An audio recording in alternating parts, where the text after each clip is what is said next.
कन्यादान एक आंसू भरी कहानी।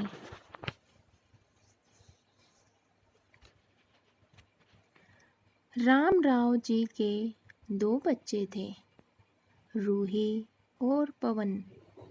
पवन बड़ा था और रूही छोटी थी। दोनों ही पढ़ाई में बहुत होशियार थे। रामराव और रूही की माँ लता रूही को लेकर बहुत चिंतित थे, क्योंकि रूही ने अपनी शिक्षा पूरी कर ली थी। अब उसके लिए एक बेहतर रिश्ता खोजना था।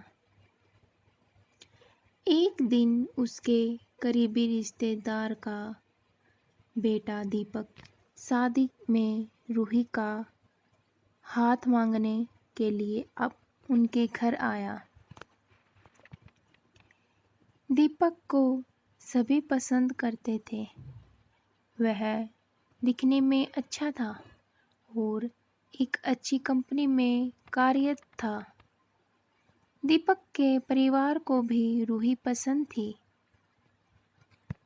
फिर इन सब के बाद शादी की तारीख तय हो गई और पवन के भैया और रामराव शादी की सारी तैयारियां कर रहे थे, क्योंकि शादी नज़दीक थी।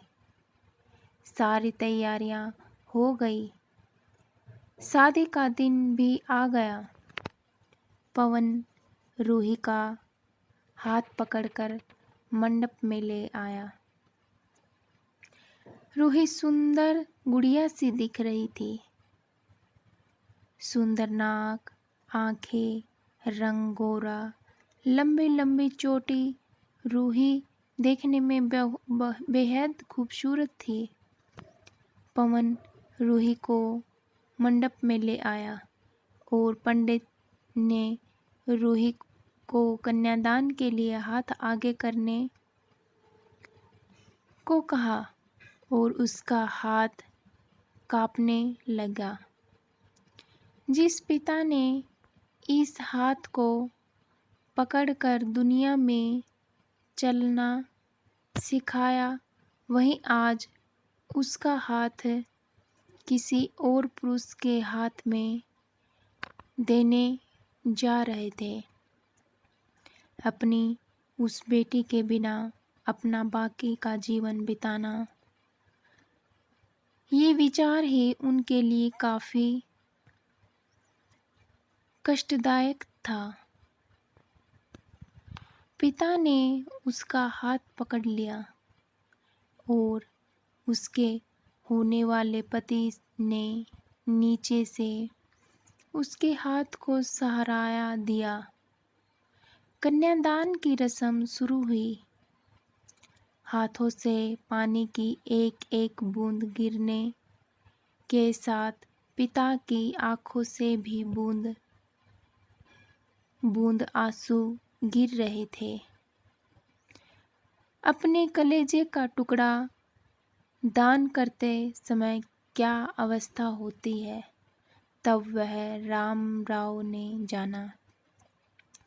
वह रस्म खत्म हुई। पंडित जी ने लता और रामराव के हाथ में दियों से भरा पर्दा दिया।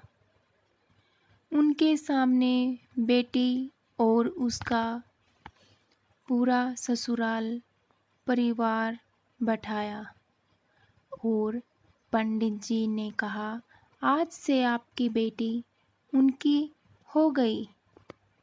उनसे कहो कि उसका अच्छे से ध्यान रखे। लता अपने मायके वालों के लिए एकदम पराई हो गई। उसकी आंखों में आंसू भर आए।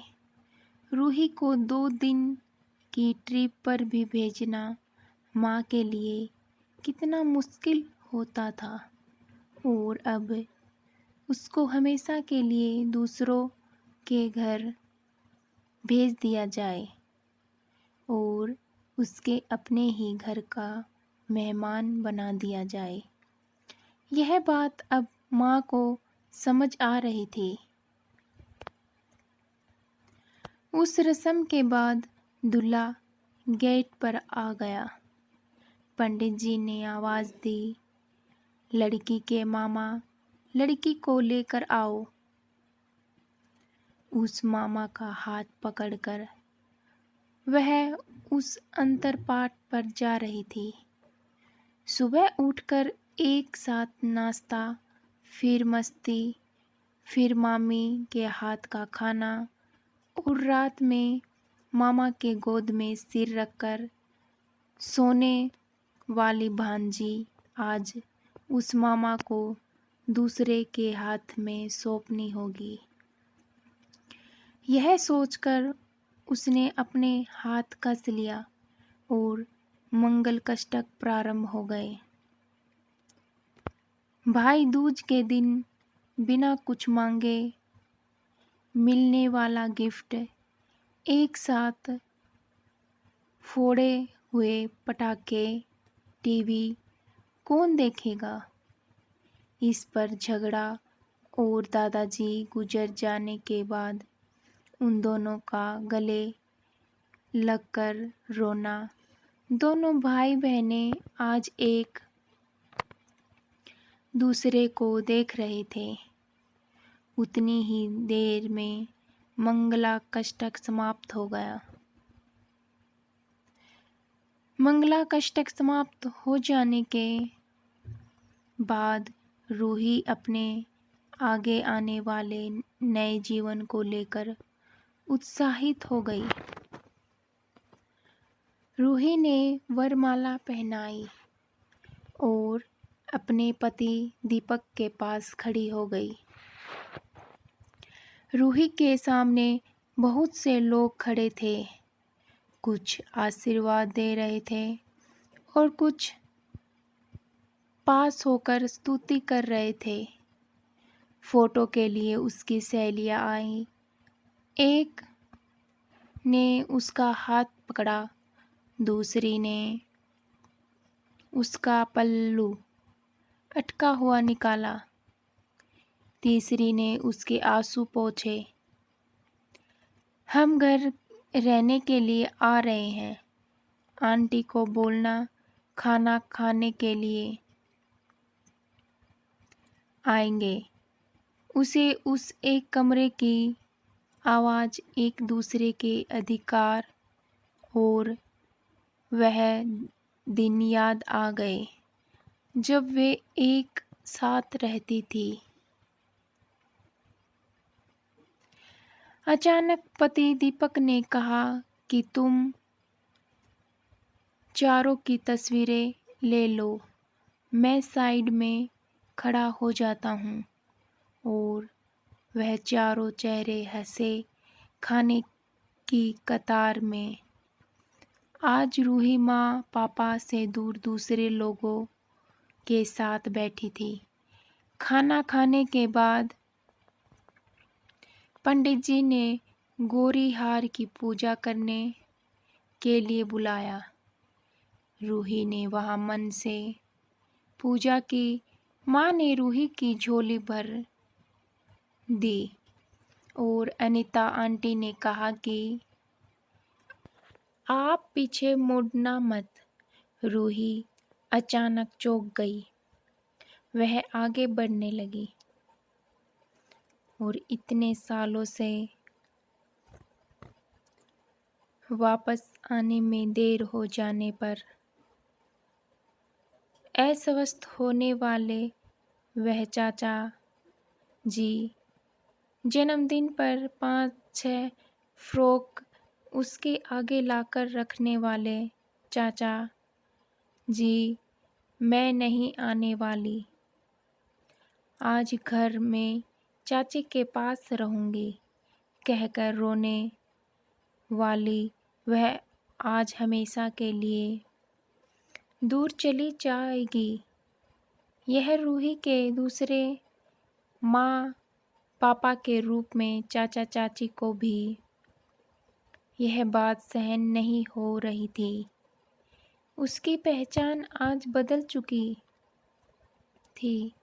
हाथों की वह हरी चूड़ियाँ, पाँव में बिछियाँ और गले में मंगलसूत्र नए जीवन की राह दिखा रहे थे।